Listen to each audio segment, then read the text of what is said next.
Oh, you like my sweater? Thank you. It's one of the only 5 that I have that I cycle throughout the week. But anyways, so a couple weeks ago, I told the story about the worst flirting attempt I've ever seen. Where, at this VSA scavenger hunt, one of my friends tried to like flirt with this dude that we just met that day. And, just absolutely rode his dick. But, since I told that story, which might be quite embarrassing for the person that I was telling the story about, I gotta tell an embarrassing story about me. So what was my worst flirting attempt? If you watched my other video about like, a girl that I fumbled back in 7th grade, this story is about the same girl, right? So, I'll give you a little bit of a lore breakdown once again, I'll catch you up. So, back then in 7th grade, this girl liked me, who I also liked, but then I was like, "Nah, I don't really like you like that anymore." And then fumbled everything. So that was a quick like spoiler. Sorry if you didn't watch the last video. It's all good. This story is based on the same person. So let's get forward 4 years from that. So now I'm in 11th grade. I got a couple of hairs on my chest, a couple, strands of hair on my chest, some hairs on my balls. And so, I was like, I'm gonna talk to this girl again, the girl who I fumbled, I'm gonna go back and I'm gonna try to get her. Like the wise Winnie the Pooh once said, if you fail, try and try again. So I did. In 9th grade, I actually messaged her like one time. I was like, "Yo, is it chill if like we be friends again?" And she was like, "Yeah, it's chill." And then she sent me an 8 ball and was like, "Wanna play?" And I was like, "What the fuck?" But anyways, that was a whole different fucking ordeal. Okay, in 11th grade, I was like, I gotta man the fuck up and I gotta go talk to this girl again. So one day after school ended, I was walking in the hallways and I was about to walk to my friend's car. And I was in the hallway and shit, just walking. And at the time I had this nasty ass fucking side part. It was kind of mad. Everyone was wearing masks in 11th grade. So, people were less recognizable than they used to be. Also, this was the year after the COVID year. So like imagine like 9th grade, I was there, but then it got cut off, right? And then 10th grade did not fucking exist. It was all online. And then 11th grade, everyone's wearing a mask, right? So people were, less recognizable than they were back in like 9th grade. So, I walk through the hallway and I see this girl and I'm like, hold up. Ain't that the one? Ain't that the one that I absolutely fucked myself on? So, I'm thinking, racking my brain, like, how can I talk to her again? How can I like get myself to like talk to her without looking fucking awkward and weird?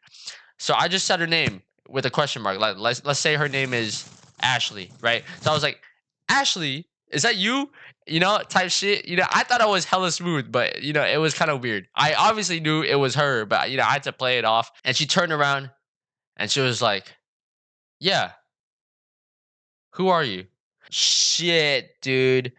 Is it really this bad? Like, did it actually fuck up this bad? Like, she doesn't even recognize who I am.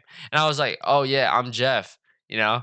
And she was like, oh, yeah, And, I bet she just had fucking, like, Vietnam flashbacks type shit when she heard my fucking name. Like, that was probably crazy. Like, the guy who technically rejected her back in, like, 7th grade, like, comes back, like, fucking begging, like, fucking Oliver Twist, Can I please have some more? Like, that was me, right? So I walk up to her and I start talking like, yeah, like it's been a long time, like how you been and whatever. And she, starts talking, and I don't know why, but I thought it was a better idea if I like say a bunch of shit about myself, which is completely the wrong idea, right? You never want to talk about yourself too much when you're trying to get with someone. You want to let them talk a little bit more than you, right? But she was like, "Oh, I didn't even recognize you," and I just kept going on and on about like, "Yeah, I changed my hairstyle. I grew up my hair. I got new glasses. The mask and everything. Like, I dress differently now. Like, I was just going on and on. Like, oh yeah, I changed a lot since 7th grade. It's been like what 3 years. Like, I changed a lot. Whatever, whatever. I was just going on and fucking blabbering. Her ears probably ripped the fuck off after I was fucking done. I finally thought to ask her like, "What's up with you? Like, what's been going on?"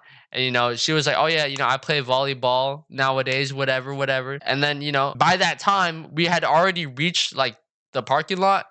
So right when she started to talk about herself, like she just went to her car and I went to my friend's car. And so like that was it. Like that was the first like encounter. It was pretty fucking bad, right? Because I was only really talking about myself and she got like maybe one sentence in. But it isn't over.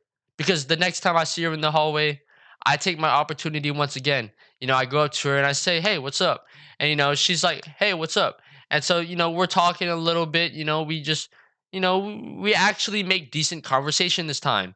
You know, I actually tried to. I think I tried to get her to talk, right? At some point, maybe, hopefully. I don't even fucking remember because like I was hella like in my own head at this point. So we do the same path, down the hallway, down the stairs, through another hallway, out, and then to the parking lot, right? I don't really remember like what she said because I was in my own head for like 90% of the time. And so after a couple more times of, talking to her very like slightly while walking to the parking lot, I noticed that homecoming was coming up soon, maybe in like a week or so, right? Like really soon. And this was just not enough time to get a date, right? So I asked her like, "Yo, what are you going to do for homecoming?" And she already had plans, everything like that. Like she was gonna go out with friends. She was like telling me like, "Oh yeah, I'm gonna go out with my friends, go eat dinner, and then go to homecoming." I was like, "Oh yeah, that's cool." And that was it. Like she was like, "Are you gonna do anything for homecoming?" And I was like, "No, like I don't really want to go." So instead, we went bowling on homecoming, but that's besides the point. So now let's fast forward a little bit. It's the day before homecoming. I see her once again, same spot as usual in the hallway, like the upstairs hallway. And so, I go up to her, I say, "What's up?" And today I'm wearing like a nice shirt. I'm wearing like a button up Hawaiian with like, it was like a white with like pink, like flower shits on it. I tried to dress up for the occasion, just to. Just to dress to impress, you know what I'm saying? And so, she notices my shirt and she's like, "Oh, nice shirt. Like, why are you wearing that?" And I was like, "Oh, I just like wearing these." She thought I had like a fucking like special occasion coming up after school or some shit. She was like, "Oh, why you dress up so nice?" And I was like, "Oh, I just like, I just like dressing up like this." You know what I was saying? Like I try to fucking flex my shit, you know what I'm saying?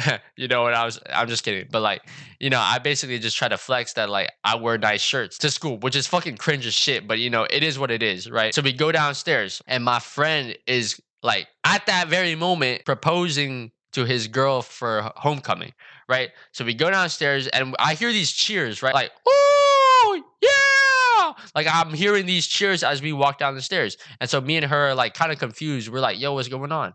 And then we just assume that it's a homecoming proposal, right? And so I look through the crowd and I notice that it's my boy. He's proposing. And all of my friends are there, like all the friend group are there, like taking pictures of them. He's got the poster up and everything. And I was like, "Shit, dude, fuck, my friend's proposing right now and I can't be there because I'm talking to a girl." I was like, "Do I continue talking to the girl or do I go like say what's up to my boy?" You know what I'm saying? But in my mind, it was like I had a goal and it was predetermined. And my goal was to get the girl, right? The Hoko proposal, like that'll come again. But the girls don't come every day, right? They don't come every day, especially for me, right? So I keep walking with the girl, and then my other friend, he's like watching the Hoko proposal, but then he turns around and he looks at me. And he's like, "Yo, Jeff." I'm like, I dab him up, like say it was good. I was like, "Yo, is like the homeboy proposing right now?" And he's like, "Yeah." And then he looks at the girl, looks at me, looks back at the girl, looks back at me, and it's just like, makes one of those faces that's like, "Oh shit." And so, he goes back, turns back around, minding his own business, and he lets me do my thing. So, I'm walking with this girl. We walk outside, and she starts going on about her Hoko thing. And in my mind, I'm like, "Fuck, can I like? Is it even like possible to propose?" I did not propose. Okay, I did not do anything. I didn't even like really slide in the DMs. Well, I did, but I'll get to that in a second. A couple of weeks passed. I didn't really see her in the hallway at the same spot as we usually do. So, it was like a couple of weeks without me seeing her, which is all chill, no worries, all good. Finally, I was like, "You know what? I'm just gonna like slide in her DM. I'm gonna ask her to come to this film club, right?" So my friend was like the president of this film club, and I was like an officer, right? In the DMs, I was like, "Yo, film club is starting up. If you want to come to the first meeting," and she was like, "Oh yeah, I'm down to go. Just let me know when it is." So then I let her know when it was. I think it was like a Thursday. And then she was like, "Okay, I'll be there." Thursday rolls around. I'm hella excited. I'm like, "Yo, this shit's gonna be fucking lit." I'm like fucking going crazy, going fucking feral for this fucking girl type shit, right? And so, Thursday rolls around and I'm waiting hella fucking impatiently for the end of school so that I can go to this film club and see her, right? But then right as I'm walking to the film club, she shoots me a DM. She's like, "I can't go. I actually have to change my tires." And I was like, "What the fuck? Like, how did you not notice? Like, Like, how is that a thing? I was just like, all good. No worries, you know. But in my head, I was like, how the fuck do you not know that? Like, shouldn't that be a thing that you like plan beforehand? But anyways, I let that one slide and I was like, oh shit, that's all good. You want to come to the next meeting? So then, you know what? She actually did pull up to the next meeting, right? And that meeting, we were like doing like making our own films type shit, like very small, like short films or whatever. We split up in groups and we would go shoot our little movies on our phones or whatever, right? So, I remember like walking out of the club room and like she was like about to go because she had like volleyball practice soon. But I was like, I hit her with a little bit of a, she came over, joined our group. We went and we filmed and she stood there, did absolutely nothing, just watched us the entire time. I tried to include her a little bit. I was like, yo, you should like record for us. Then maybe she'd be doing something. But she didn't want to. So she just kind of stood there silently, awkwardly watching us. That was horrible. Really. That was probably the worst, most awkward experience I've ever felt in my life. Just like doing our little filming thing, and then she was just kind of standing there awkward. She didn't even really go on her phone now. She just stood there and watched us. It was like a parent watching their kid at the playground. Like it really felt awkward, you know. And then the time rolled around where she had to go to practice, and she told me she was like, I got to go to practice. So I was like, okay, that's good. I'll see you then. You know, in hindsight, I really should have walked her to the car, but with my little naive self, I didn't really think of that in the moment. And so she leaves, and I finished the rest of the filming. And I talked to my friend who's the president of the film club who knows about my crush with her. I'm telling him like, dude, I think I fucked it up, dude. Like she looked hella awkward, and I just really didn't do that much to try to include her, and I should have. And I was like freaking out, right? I was like, bro, she's not even gonna want to talk to me again. And he was like trying to reassure me. He was like, nah, bro, you good. Like, people are just like that. Maybe she's just awkward, whatever. Like, it's been a long time between you and her, you know? Been like 3 years. You guys are, the chemistry isn't there anymore. So, just let it simmer. And then we'll see what happens next. And so, I try to talk to her, in the upcoming weeks, but it always felt really fucking awkward. And that was really the last time that we ever like really talked, especially on DMs. Like that was the last time we talked on DMs ever. Because like after that, everything was just hella awkward. I have seen her in the hallways like in senior year. We talked for like literally like probably a minute max in senior year. Out of pure coincidence, we just happened to run into each other in the hallway. It was during a class, so there was like no one in the hallways, right? I just happened to be going to class late, and she was also going to somewhere to like submit a form. And we talked for maybe like less than a minute. So that's about it. Really, I fumbled again on the same girl again. But yeah, that's basically the story. The basic moral of the story is that you should put in more effort to include whoever you're trying to talk to. You know what I'm saying? Like you gotta make them talk more to you than you talk to them, and you gotta make them feel good, right? You gotta make them feel happy. You gotta make them smile, laugh, whatever. Do whatever the fuck it takes. I don't care how embarrassing it is. Just do it because it'll probably be worth it, right? It's definitely better than trying to act cool and not do anything at all. But yeah, that's it.